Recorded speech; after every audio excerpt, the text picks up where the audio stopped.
Assalamualaikum warahmatullahi wabarakatuh. Kembali ke tafsir surat Al-Baqarah. Kita masuk ke ayat 267, 268, 269. Hari ini kita akan membahas dua ibadah yang utama yang uh, mengantarkan orang yang berbuat dua hal itu kepada kedekatan terhadap Allah. Ini hal yang utama ya, bukan hal yang biasa-biasa. Apa sih kedua hal itu? Nah, kita akan bahas. A'udzu billahi minasyaitonir rajim. Bismillahirrahmanirrahim. Ya ayyuhalladzina amanu anfiqu min thayyibat. Wahai orang-orang yang beriman, infakkanlah dari yang baik-baik. Jadi dalam kita berinfak, kita diminta untuk memberikan hanya yang baik. Seperti misalnya seorang pegawai, dia dapat gaji bersih dari pemerintah 2 juta rupiah. Kemudian kadang-kadang dia menerima hadiah yang statusnya abu-abu. Sebab kadang-kadang orang memberikan hadiah itu punya maksud tertentu kan. Nah, dari harta yang abu-abu itu ada 20 juta rupiah. Maka di sini dianjurkan apa yang bisa kita infakkan tuh dari yang 2 juta, bukan yang dari yang 20 juta. Faham sampai sini? Allah hanya menerima harta yang baik, yang jelas. Karena nanti dari harta ini akan dikalikan 10 atau 700 kali lipat sebagai hasanahnya, pahalanya. Maka sabetum, dari apa-apa yang kalian usahakan, wa mimma akhrajna lakum minal ard, dan dari apa yang kami keluarkan untuk kalian dari bumi, hasil pertanian, hasil minyak bumi, hasil batu bara, semua Allah keluarkan dari bumi. Wala tayammamul khabitha minhu tunfiquna walastum biakhidhihi illa an tughmidu fi. Dan jangan kalian pilih yang buruk untuk diinfakkan. Nah, definisi yang buruk ini Allah ceritakan bahwa ketika kita mengambilnya itu kita akan memicingkan mata atau memejamkan mata, saking buruknya. Contoh, kita mau sedekahkan baju. Di dalam lemari kita ini ada banyak baju. Nah, kita kasih bukan yang paling baju yang kita sukain, tapi baju yang udah lama nggak dipakai, udah bolong-bolong, sehingga kalau kita pun disuruh pakai malu. Nah, itu bukan objek sedekah. Kasih yang kita merasa bangga kalau pakai baju itu, merasa handsome. Untuk meningkatkan nilai dari sedekah. Ingat, ini akan dibalas 10 atau 700. 10 dengan 700 itu suatu jumlah yang sangat berbeda. Jadi ketika kita memberikan apa yang terbaik, kemudian banyak, kemudian kita sudah hampir ke rasa yang aduh, mana ya kok saya suka dengan barang itu. Nah, itulah kandidat sedekah yang akan bernilai 700 kali lipat. Wa'lamu annallaha ghaniyyun hamid. Dan ketahuilah bahwa Allah itu maha kaya dan maha terpuji. Allah itu kaya, Allah tidak perlu barang-barang sedekah kalian. Nah, itu hanya untuk kalian. Dan dengan sedekah yang kalian lakukan, Allah akan balas lebih baik.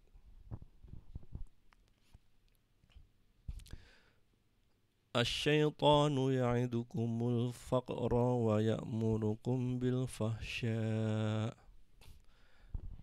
Syaitan itu dia menjanjikan kalian dengan kemiskinan dan dia menyuruh kalian untuk berbuat jahat. Ingat, kita tuh punya korin. Saya selalu bilang bahwa kita tuh kemana-mana itu pergi dengan 6 makhluk gaib. 5 dari kalangan malaikat, 1 dari bangsa jin. Nah, jin korin ini selalu bersama-sama kita dari lahir, meninggal. Nah, dia selalu membisikkan tentang kejahatan ke dalam hati kita. Kita selalu dengarkan dalam hati kita tuh ada bisikan-bisikan. Nah, bisikan buruk itu datang dari korin, jin korin, bisikan kebaikan dari malaikat korin. Balance dong, ada jin, ada malaikat. Jadi kita sebagai penentu, sebagai ketua dari keputusan seperti keputusan yang kita ambil akan menunjukkan apa kita ini orang baik kah, orang jahat. Nah, setiap kali kita akan melakukan sedekah, kita akan ditakut-takuti oleh kemiskinan. Itu yang menyebabkan kenapa kalau hari ini kita mau sumbang masjid 100 juta rupiah, percaya deh kalau kita tunda keesokan harinya udah nggak 100 juta lagi, udah turun. Kayaknya 100 juta mahal nih, banyak 50 aja lah. Kemudian kita tunda lagi, turun lagi, sampai akhirnya kalau kita tetap menunda, habis kita nggak jadi sumbang masjid. Betul nggak?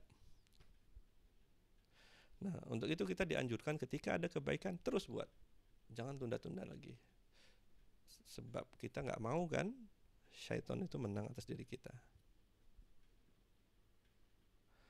Nah, jadi ada 2 yang dia jin korinis bisikan, takut miskin, yang kedua berbuat kejahatan.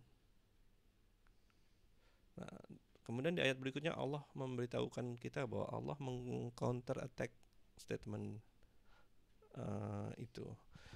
Wallahu ya'idukum maghfiratam minhu wa fadla.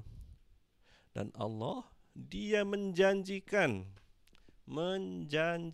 kalian maghfirah, ampunan darinya dan karunia. Bayangkan betapa putus asanya jadi jin atau syaitan. Betapa sedih, betapa hari-hari itu mereka tuh nggak stres, para jin dan syaitan itu.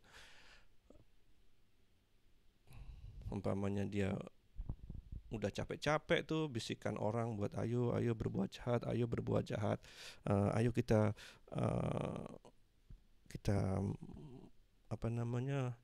mencuri, ayo kita mencuri uang negara, kita korupsi. Hal itu nggak akan terjadi dalam 1 kali bisikan. Manusia juga punya kekuatan. Seburuk-buruknya dia 2 kali dibisikkan, nggak berbuat juga 3 kali.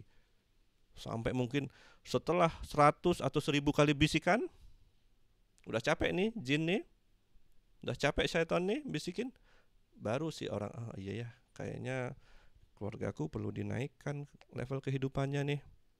Ya deh, aku ngambil sedikit aja. Nah, akhirnya terjadilah perbuatan jahat itu. Setelah ratusan atau ribuan bisikan, setelah jin ini bersusah payah. Nah, kemudian ketika sudah dia ambil, ada bisikan dalam diri orang ini, dari malaikat datangnya. Kamu mau beneran nih mau memberikan keluargamu dengan uang hasil curian ini? Kamu yakin nanti anak-anak kamu nggak jadi nakal karena tumbuh daging dari harta yang nggak halal? Akhirnya si orang ini tersadar, akhirnya dia kembalikan uang itu, akhirnya dia beristighfar, minta ampun kepada Allah, serta merta itulah hilang dosa dari perbuatannya itu. Kira-kira frustasi nggak jadi jin? Usahanya yang keras tadi hilang begitu aja, karena Allah punya sifat maghfirah, dan kemudian Allah punya sifat pemilik karunia yang besar. Jadi sekiranya orang ini mau bersabar, keperluan dia akan dipenuhi oleh Allah. Dia tidak akan kekurangan, dia akan serba kecukupan. Wallahu wasi'un alim, dan Allah maha luas dan maha mengetahui. Dalam ampunannya Allah maha luas, dan dalam karunia-Nya Allah maha mengetahui kepada siapa Allah akan beri kepada hambanya. Ayat berikutnya 269, yu'til hikmata may yasha. Allah memberikan hikmah kepada siapa yang Dia kehendaki. Hikmah di sini adalah ilmu tentang agama, ilmu tentang kebaikan dan keburukan, halal dan haram, ilmu tentang dalam ibadah kita itu, ibadah itu tidak sama.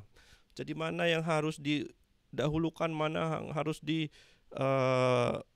kasih skala prioritas yang rendah. Orang yang berilmu nggak tahu, dia pikir kebaikan itu semua sama. Tidak, kebaikan itu tidak sama, dan kalian cuma punya waktu 24 jam dalam satu hari. Jadi kalian harus punya skala prioritas, mana yang harus didahulukan nih. Seperti itu. Wa may yu'tal hikmata, barang siapa yang diberi hikmah, ilmu, faqad utiya khairan katsira, maka sungguh ia diberikan kebajikan yang banyak. Bagaimana bukan kebajikan yang banyak? Ketika dia berbuat kesalahan, dengan ilmunya dia tahu dia salah, sehingga akhirnya dia kembali ke jalan yang lurus. Kalau orang yang tidak diberikan ilmu, dia melakukan kesalahan, dia nggak tahu, dia tetap aja melakukannya seolah itu hal yang baik. Betul nggak sampai di sini? Wa ma yadzakaru illa ulul albab, dan tidak mengambil pelajaran kecuali orang-orang yang berakal, orang-orang yang punya otak, orang-orang yang dikaruniai kemampuan untuk berpikir atas segala sesuatu yang terjadi. Nah, di sini saya mau tutup tafsir ayat ini dengan hadis yang diambil dari riwayat Imam Ahmad dari Ibnu Mas'ud. Hadis yang sangat baik, dan saya harap ini memotivasi teman-teman semua. Jadi Ibnu Mas'ud berkata bahwa saya pernah mendengar Rasulullah SAW bersabda, kalian itu tidak boleh iri atau dengki terhadap dua orang. Yang pertama adalah orang yang diberi oleh Allah harta kekayaan, lalu dia menghabiskannya di jalan yang benar. Yang pertama, orang yang berharta dan dia menghabiskan itu untuk kebaikan. Yang kedua, orang yang diberi ilmu oleh Allah, hikmah oleh Allah,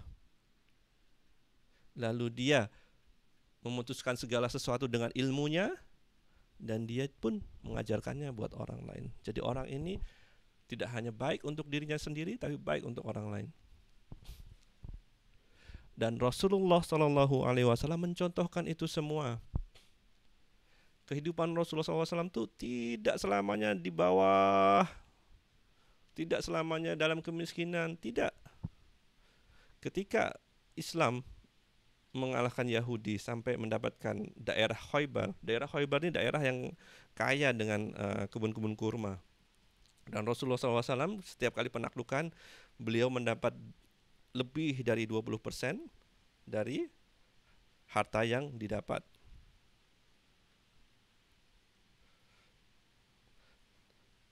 20% ya. 80%-nya dibagi di semua muslim yang ada di situ. Jadi kalau pasukannya itu ada 1.000 orang, 80% untuk 999 orang, dan 20% itu untuk 1 orang saja. Saya mau menceritakan betapa kayanya Rasulullah SAW. Jadi kalau kita bawa ke zaman sekarang ini, mungkin gajinya Rasulullah SAW itu sekitar ratusan juta atau miliaran rupiah satu bulan. Nah, apa yang terjadi dengan keluarga Rasulullah SAW? Tentu istrinya minta dong, ya Rasulullah SAW, kita nih sudah nggak miskin lagi sekarang, kita minta dong uang belanja, naik uang belanja. Nah, Rasulullah SAW adalah orang yang berilmu. Dia tahu bahwa harta ini tidak dibawa ke akhirat. Harta ini hanya bisa dibawa kalau ini diinfakkan. Sekarang saya tanya, kalau teman-teman punya gaji ratusan juta rupiah sebulan, apakah teman-teman akan tetap mempertahankan lifestyle kalian? Tetap dengan rumah yang biasa-biasa saja, tetap dengan kendaraan yang biasa-biasa saja, pada saat kalian tuh mampu membeli semua yang ada di muka bumi ini. Itulah yang dicontohkan oleh Rasulullah SAW, dan beliau adalah orang yang menjadi contoh buat kita semua. Jadi mau nggak kita mengejar ini? Mau nggak kita mengejar harta yang disedekahkan dan ilmu? Itu saja. Assalamualaikum warahmatullahi wabarakatuh.